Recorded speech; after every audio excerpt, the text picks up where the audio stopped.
абхазского телевидения субботний выпуск новостей Сапшила. Мы расскажем вам о самых значимых событиях этого дня. В студии Гугу Цавардания. Здравствуйте. Сегодня в выпуске. Праздник к нам приходит. Столица готовится к Новому году. Холодный старт. Первый фестиваль по зимнему плаванию прошел в столице. Кузница талантов. Сухумскому музыкальному училищу 95 лет. От 19 века к 21-му в храме села Мук планируют реставрацию старинного иконостаса. 30-метровая елка, новогодняя ярмарка, театрализованные представления и концерты в Сухуме. Полным ходом идет подготовка к Новому году. Что ждет зрителей и гостей столицы в январские каникулы, узнавала Хайлита Арутюнян. Считанные дни остались до Нового года. Скоро главная елка страны, которая в этом году, кстати, выше на 12 метров, нарядится в праздничные украшения, чтобы в новогоднюю ночь блистать и радовать гостей и горожан столицы. На площади активно готовятся к открытию ярмарки. Здесь также занимаются оформлением всей площади, аллеи. Завершаются украшения главного символа праздника – новой елки, открытие которой состоится 23 декабря. А пока 30-метровая зеленая красавица терпеливо ждет своего часа. Постепенно новогодняя атмосфера становится все сильнее, а приближение праздника чувствуется все больше. Администрация столицы подготовила насыщенную программу, чтобы порадовать горожан и гостей столицы. На нашей новой елке как бы все новое, то есть и светодиодный материал новый, и елочные игрушки новые. А ель сама по себе и каркас красивый, такой конус четкий. Еловые ветки силиконовые, то, что очень долго для нас прослужит. Это практично, ну и красиво. Но все же, каждая городская елка, она прекрасна именно ночью. На площади Свободы будет развернута традиционная новогодняя ярмарка с фудкортом и кинотеатром. Здесь установят сцену, где вечером ежедневно будут проходить концерты и дискотеки. Также Кама Кутеля отметила, что музыкальное сопровождение на площади с определенным подбором песен и мелодий новогодней тематики будут целый день. Каждый год мы стараемся что-то более новое, что-то более красивое. Допустим, побольше новых локаций начинаем выбирать для новогодних инсталляций. Вот. На въезде в городе Сухум будет стоять инсталляция, на выезде из города Сухум. Ну и те же старые локации, которые у нас были по многочисленным просьбам наших горожан. В этом году будет очень много мест для отдыха, именно посадочных. Это лавочки, большое количество лавочек.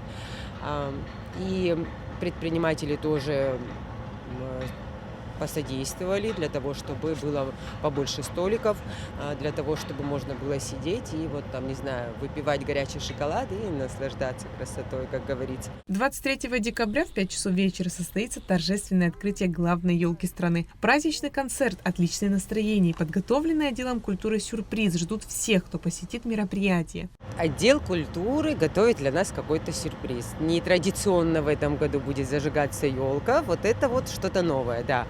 Если раньше все там методом отчета, да, там зажигалась елка, там в этом году нет.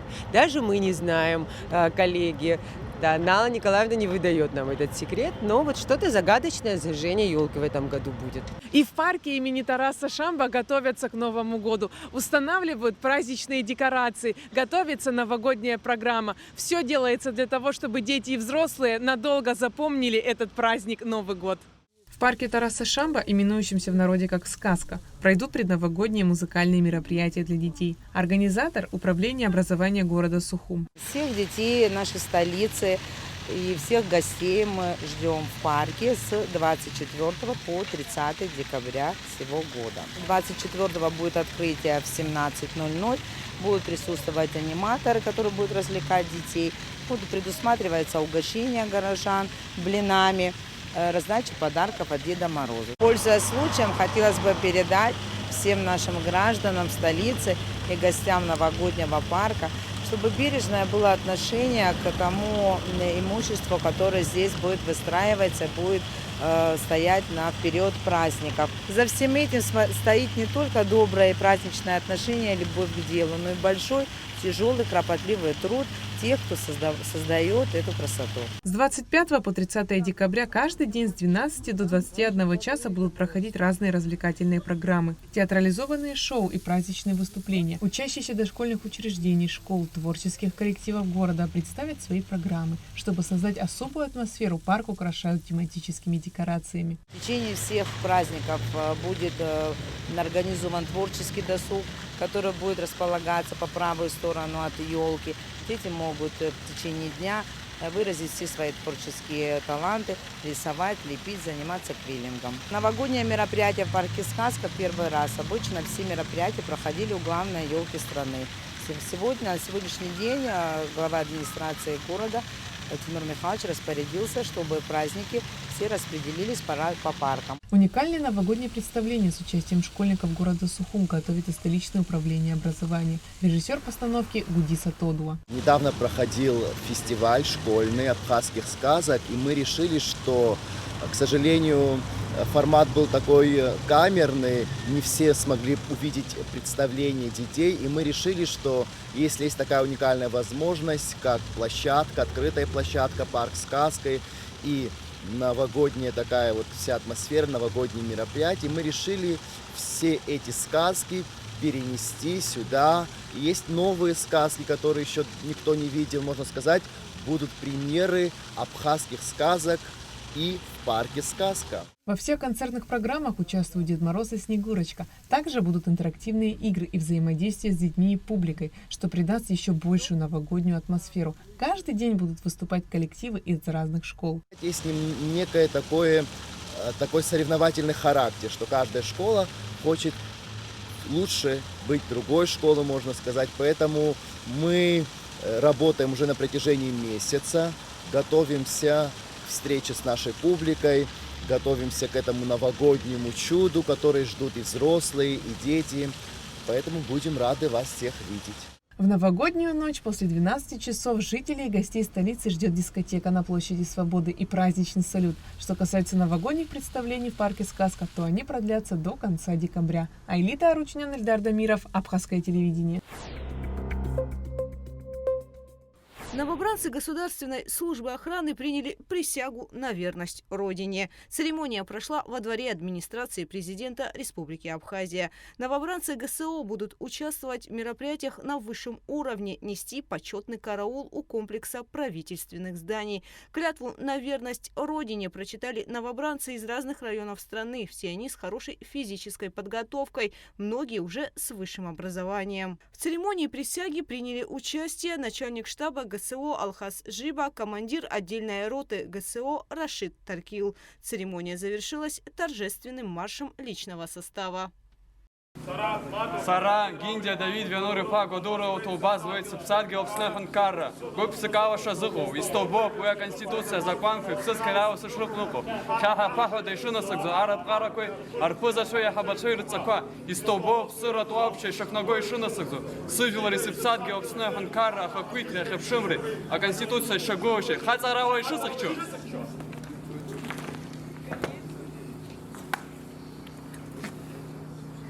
Товарищ капитан, рядовой Матов военную присягу принял.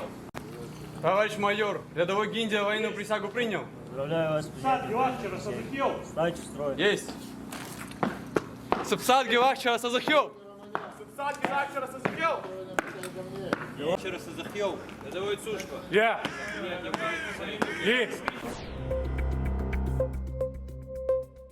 Первый фестиваль по зимнему плаванию «Холодный старт» прошел в Сухуме. В мероприятии приняли участие не только спортсмены из Абхазии, но также из различных регионов России. На соревнованиях было заявлено несколько дистанций – 50, 100 и 500 метров. В них приняли участие пловцы в возрасте от 18 до 75 лет. Первым дистанцию 500 метров одолел представитель команды Абхазии, участник Отечественной войны народа Абхазии Тенгиз Шакрыл. Все участники получили памятные медали и призы.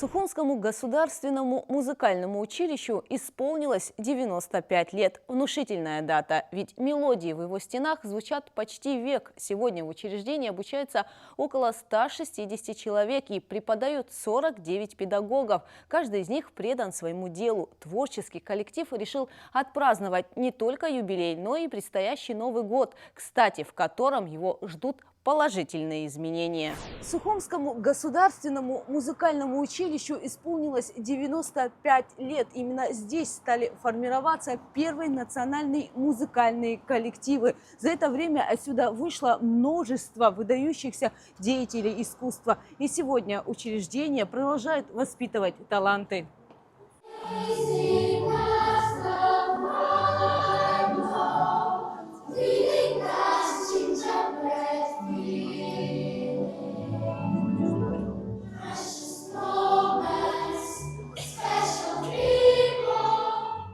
Студенты Сухумского музыкального училища исполняют знаменитую рождественскую композицию нота за нотой, наполняя мелодией величественный зал. Музыка в этих стенах никогда не умолкала. Училище было основано в 1930 году как Абхазский государственный музыкальный техникум. Это первое музыкальное учебное заведение в стране. Благодаря блестящему педагогическому составу учреждение стало центром музыкальной культуры, а также кузницей профессиональных кадров.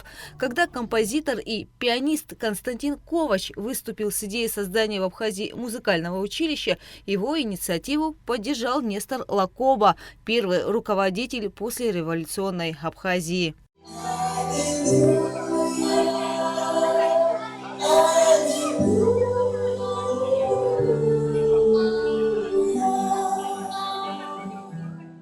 В 1933 году в стенах техникума появились первый симфонический оркестр, государственный квартет Абхазии, оркестр народных инструментов. На базе училища формируется исполнительская школа, школа фортепиано, скрипичная школа, этнографический хор, насчитывающий около 35 человек. В училище было создано 4 отделения – фортепиано, струнное отделение, вокал и хореография. Первым директором стал Константин Ковач, а завучем – Одиссей Димитриади. В 2002 году училищу было присвоено имя абхазского композитора Алексея Чичба. Именно с ним связано зарождение и развитие академического певческого жанра в Абхазии. Сегодня в музучилище функционирует инструментальное, духовое, вокальное, эстрадное отделение. Вы знаете, в основном все идут на вокальное исполнительство. Это либо академический вокал, либо эстрадный вокал. На инструментальные специальности, видимо, из-за сложности, из-за того, что приходится очень много работать, идут меньшее количество. Но, тем не менее, вот недавно провели гала-концерты и вообще конкурс, 13-й республиканский конкурс юных музыкантов. Там как раз участвовали инструменталисты. Это пианисты, струнные инструменты и духовые. И можно заметить, что вот в младших классах, в младшей группе, в средней группе довольно-таки большое количество учащихся. Дай бог, они дойдут до старшего возраста и будут поступать потом к нам в училище. В училище обучается около 160 человек, 49 педагогов. Ученики и преподаватели с удовольствием приходят на занятия и, конечно, не представляют свою жизнь без музыки. Мне здесь очень нравится. У меня очень хороший директор, очень хороший учитель. Мне преподают пианино, преподавали скрипку. Я пою. А вот ты сама выбрала музыку? Сама выбрала петь? Да, я выбрала сама. Еще меня поддержали мои любимые родители. Я учусь вокалом 2 года. И еще я ходила на фортепиано и на сольфеджио. Я очень люблю музыку. Занимаюсь вокалом, фортепиано и хожу на сольфеджио. Я учусь правильно читать ноты и вокалу. Для меня музыка это, это краски в жизни, которые только в песне ты можешь растрогать, эмоции. Вы знаете, я уже работаю в музучилище 10 лет. И за 10 лет это для меня стало большой, теплой, дружной семьей. Поэтому это, конечно же, все благодаря нашему руководителю Нинель Борисовне Бжане, потому что она человек действительно очень талантливый, благородный, и она умеет сплотить команду, коллектив, дружно. Мы все одной большой семьей делаем одно общее дело. Мы не даем умереть культуре, что очень важно. И у нас дети, которые сейчас учатся, мы очень надеемся, что это будет хорошее продолжение для следующих юбилейных дат. Для меня это большая честь являться сотрудником, педагогом этого замечательного заведения, учреждения.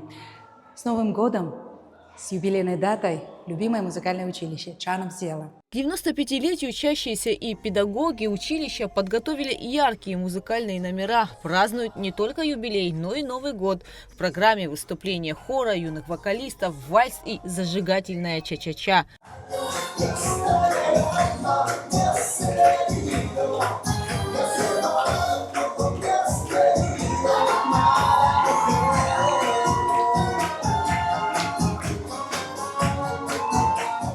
Вот так танцами и песнями в старинных залах педагоги и ученики встречают юбилей и провожают Старый год. А в новом их ждут большие изменения. Здесь планируют капитальный ремонт. Объект включен в инвестиционную программу. А до этого, конечно, наше государство нам очень помогало. Нам делали отопление после войны, крышу.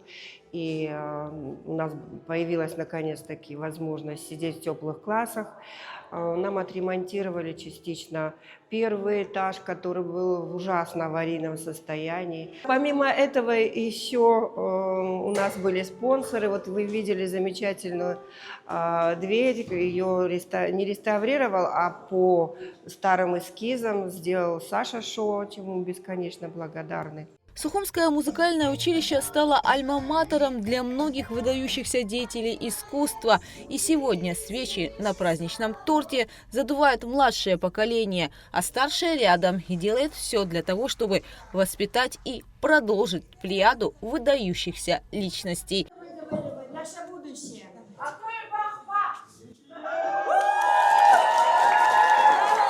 Гугут Савардания, Камила Джопуа, Абхазское телевидение. Иконостас храма Успения Пресвятой Богородицы в селе Мук был установлен в XIX веке на личные пожертвования абхазского владетельного князя Михаила Чачба. Сегодня живописные иконы, обладающие высокой художественной и культурной ценностью, необходимо спасать. В планах реставрация при поддержке российских специалистов. Подробности в следующем репортаже.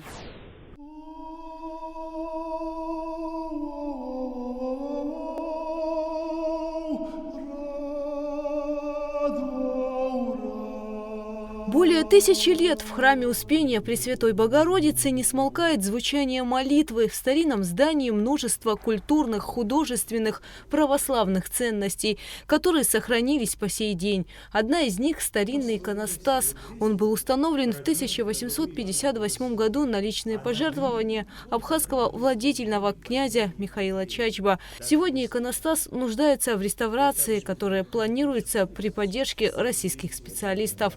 Старинный иконостас состоит из 11 икон. Благодаря тому, что совсем недавно этот храм посетили президент Абхазии Бадар Зурабович Гунба и господин Сергей Владиленович Кириенко, и наши местные хранители этого храма, это Бадра Боян Делба, который показал нынешнее состояние храма и указал на то, что вот дошедший до нашего времени иконостас конца XIX века нуждается в реставрации или в решении вопроса, как дальше сохранить этот иконостас. И Сергей Владиленович Кириенко выступил с предложением профинансировать лично этот вопрос. Но после того, как на днях в этом храме побывали специалисты по реставрации, насколько мне известно, будет обсуждаться теперь решение этого вопроса таким образом. Либо будет воссоздан такой же иконостас, либо это будет уже по образцу более древнего, соответствующего абхазским храмам и архитектурному стилю каменный иконостас. Но, безусловно, все эти вопросы, они согласовываются с Абхазской православной церковью и будут осуществляться с благословения отца Виссариона Аплыя. Вот. И, конечно, мы видим, что перед нами сохранившиеся иконы XIX столетия, выполненные в классическом стиле живописи. Эти иконы должны быть обязательно отреставрированы и, возможно, либо займут свое место снова в этом храме, либо в перспективе, если будет создан музей при Мокском храме, они будут там находиться и представлены для всех тех, кто будет приходить, молиться перед ними или изучать историю этого храма, этого места. Храм прошел через сложные времена. За столетия он подвергался разным испытаниям, например, разорению. Сегодня на стенах остаются остатки росписи Константинопольской школы, а в восточной части алтаря содрана мозаика. Все это практически невозможно восстановить, однако долгие годы храму помогают добрые люди, прихожане, его настоятели, государства. При их поддержке проведены ремонтные работы, сохраняются православные ценности собора и история. За последнее время наше современное абхазское государство уделяет внимание этому храму. И в 23 году, например, за деньги, которые были выделены благодаря российской инвестиционной программе, была заменена кровля этого храма. Это очень важно, потому что из-за того, что прохудевшая кровля, которая была в середине 20-го столетия здесь сделана, она уже пропускала воду и дожди, и осадки многочисленные нашего климата, они влияли очень сильно на состояние внутреннего климата внутри храма. Здесь везде был грибок, и стены были зелеными. И вот благодаря тому, что вот эти последние годы уже были предприняты меры по сохранению храма, мы с вами видим, что внутри уже совсем по-другому выглядят и стены, и можно сказать о том, что новая кровля делает свое дело. А в 24 году были полностью заменены окна. И это также благодаря тем средствам, которые наше правительство смогло перенаправить из российских инвестиционных вложений. Надо, конечно, сказать, что вот все те иконы, которые вы видите перед собой в этом храме, это все вклад людей, которые всегда обращали внимание на этот храм и на протяжении уже практически 10 лет участвуют в восстановлении этого храма. Надо отметить таких жителей города Воронежа, как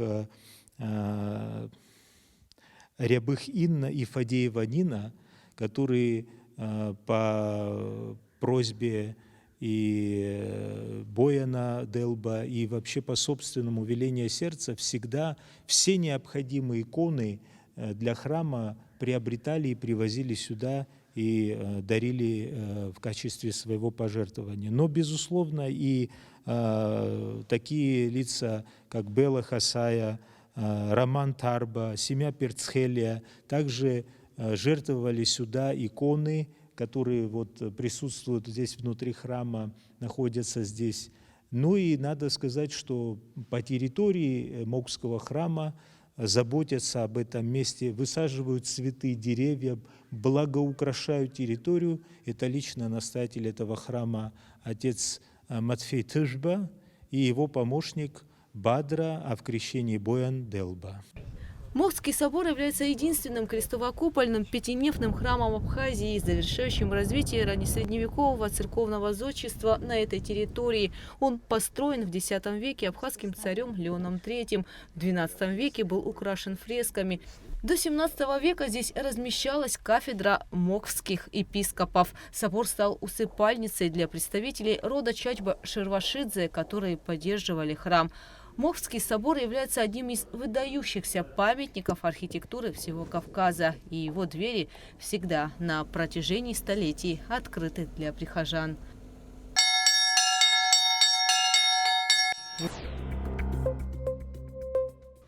На абхазском телевидении стартовал цикл передач «Амчра». Ежегодные итоговые интервью с членами правительства посвящены энергетике, сельскому хозяйству, экономике, туризму и другим важным сферам. Сразу после нашего выпуска смотрите передачу, посвященную энергетической отрасли страны.